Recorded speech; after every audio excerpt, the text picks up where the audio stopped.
Kia ora koutou, no ototahi ho, ko Suzanne tōku ingoa. To me, heritage is about connecting people and place over time. What's special about a place is shaped by what the people have gone before have left for us and what we leave for the next generation.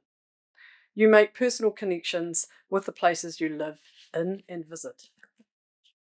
If you're interested in heritage and how you might be able to turn that into a career, whether it's protecting natural or built places, protecting documents or objects, recording oral history, or planning for the future of the city, I encourage you to think as broadly as possible about how you can contribute to the place you live in and to take a range of papers at university which can open up multiple career options that could be related to heritage.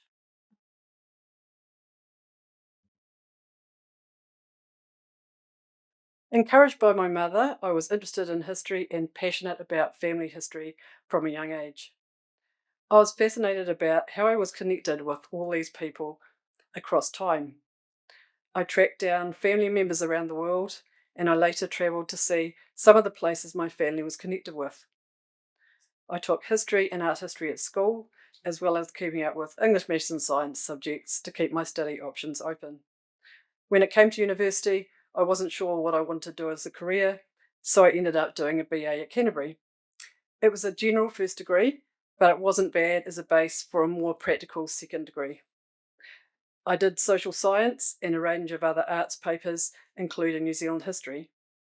I've since thought that geography and anthropology would also be good people and place subjects you could fit into whatever course you do as interest papers. I then did business management, marketing and human resources at Christchurch Polytech, now ARA, which helped me into administration roles, and marketing in particular has made me think about how places are promoted. Several years down the track, I hadn't yet given up on weaving heritage into a career. I did a Master of Environmental Policy, MEP, specialising in planning at Lincoln. That gave me a range of options, including city planning. I did an environmental sociology paper, which involved place-based promotion, and a heritage planning special topic, cross-credited through Massey University.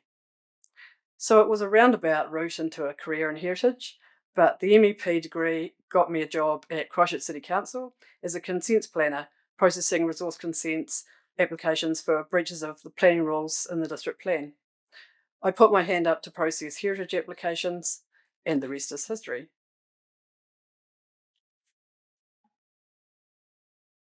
Before the earthquakes, I did a formal secondment swap between teams for a year to work in the heritage team. Then I went back to work in the heritage team after the earthquakes, and we worked hard with private owners to try to save the heritage buildings.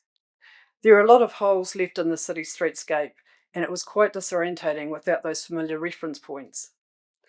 The buildings that are left have taken on even more of the role as cultural markers. The heritage protection and heritage promotion work we do in the heritage team sits under the Council's heritage strategy, which identifies a broadened view of heritage which is significant to our district. This includes the built and natural environment, the physical attributes of places, and the historic connections with these places, such as stories, memories and traditions, and movable heritage. We work to add places to the heritage schedules in the district plan, which contain the planning rules which control what development can happen on each site, including heritage sites. We currently have 708 heritage sites and 10 heritage areas on the heritage schedules, which represent just some of the places which have significant connections to aspects of the city's and peninsula's heritage. These include buildings representing different eras, structures such as bridges and monuments, and places such as gardens, cemeteries, squares and parks. Ngāi Tahu have their own schedules of sites which are significant to them. The work we do in the heritage team is based on international conservation principles and practice. We provide advice to owners of scheduled heritage places who need formal resource consent approval when they want to make changes to their heritage buildings or when they want to construct new buildings on their properties. We recognise that places need to be used to survive and adapt to the changing needs of the people who use them. We work with owners to make sure the changes keep as much as possible with the physical material fabric of the place and retain views and continue to tell the story of the place.